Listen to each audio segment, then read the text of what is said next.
Okay, we're going to do a quick analysis between ownership and rental costs. I've had, it just seems within the last week, a handful of people call me and ask if this was a good time to buy a house versus renting one. And I think that really kind of comes down to a personal answer. It depends on what the local market's doing there, what home prices are doing relative to rents, what the personal preference is to do maintenance and domestic work. Like, I don't like mowing lawns and I don't like fixing stuff. So I'm going to lean more towards not being attached to a physical house. But it also comes down to what our individual tax situation is. Do we get to benefit from the tax write-offs? And then what our debt assumptions are. How much are we putting down? Are we paying private mortgage insurance or not? And then I think the biggest factor actually that will swing either towards rental or towards ownership, just from a financial perspective, is what assumption are we making about how much the value of that house is going to grow every single year.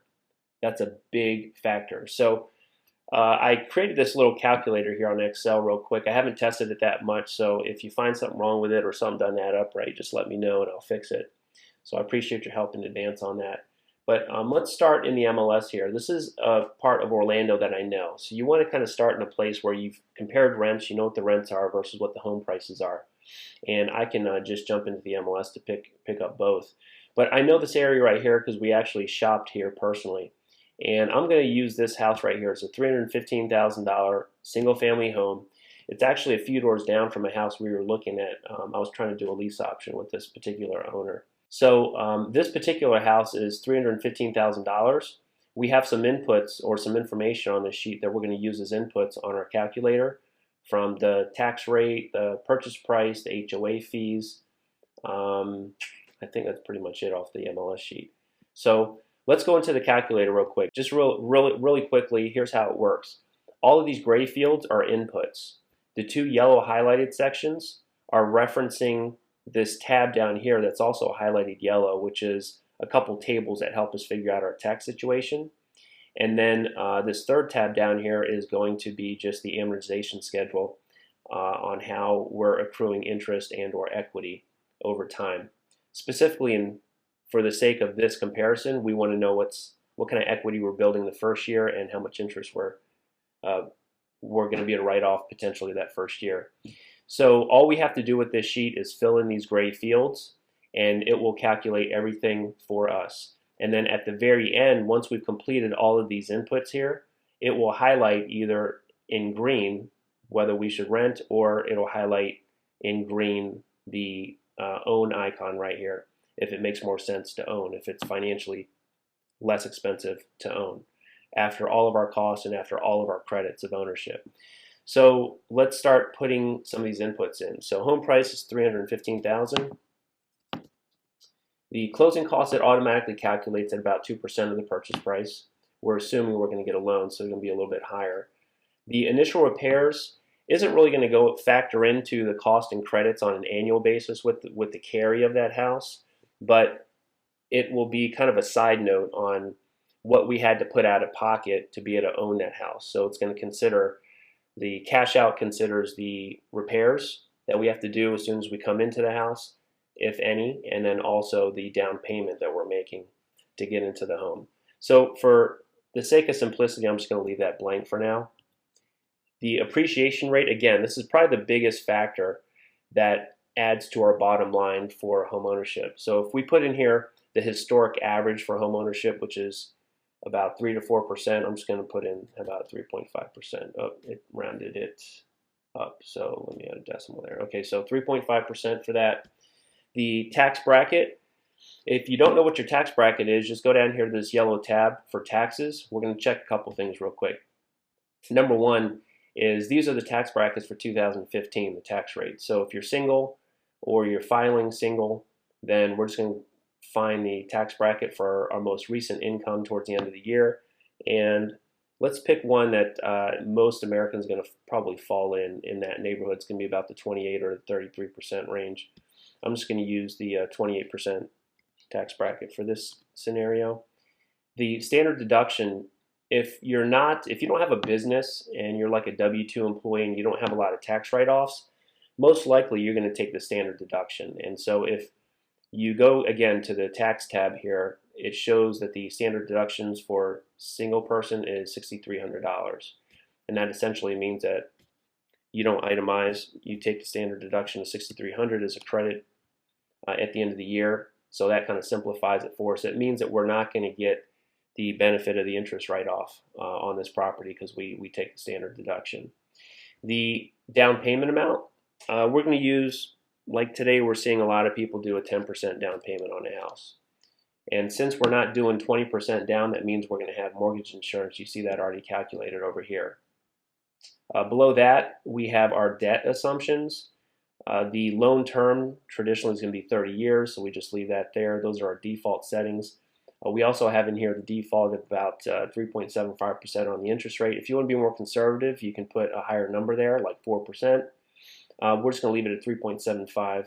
We're going to assume we have really good credit. And then the private mortgage insurance rate is going to be about 0.5%. It's going to be about 0.5% to 1% of the loan amount. So I'll just leave that at 0.5% right there. And we're only paying that again because we don't have a 20% down payment in this example. Now in the annual property tax, if we go to the MLS sheet, it will show us the last year's property tax of, in this case, it was $49.47. So let's just put in here $49.50 to make it easy. The annual insurance, you kind of have to ballpark this.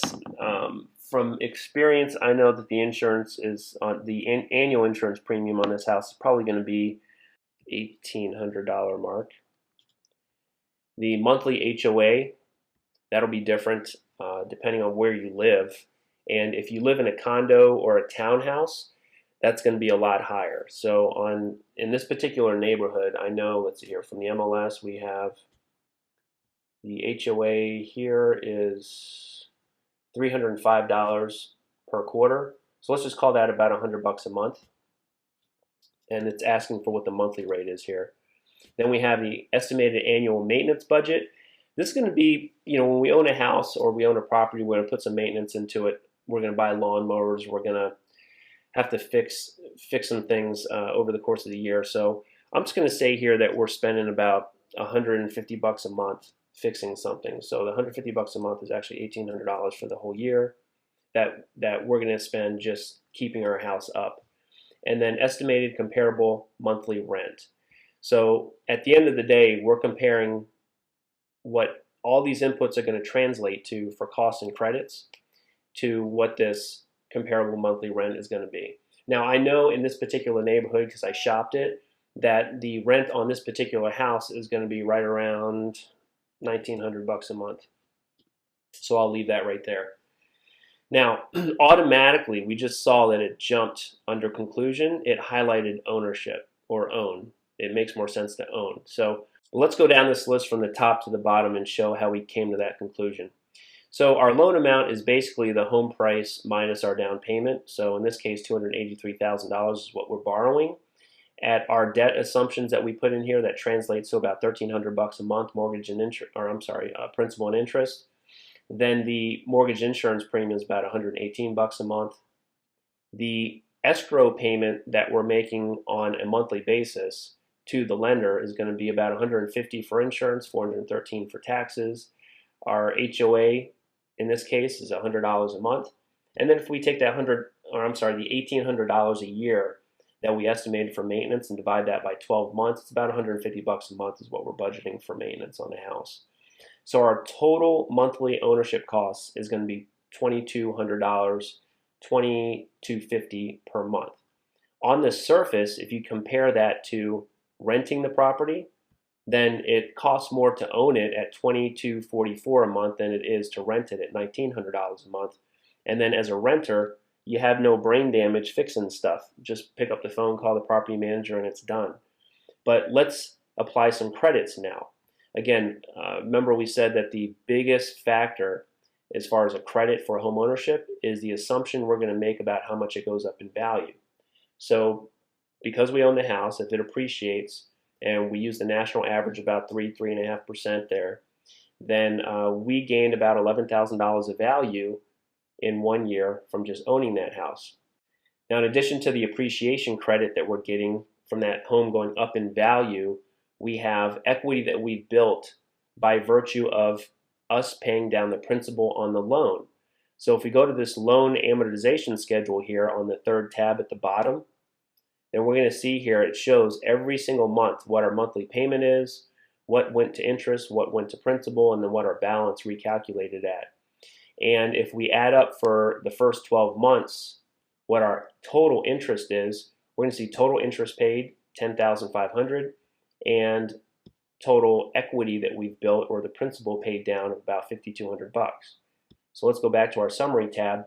We basically saved $5,213 that year. We put in equity in that house.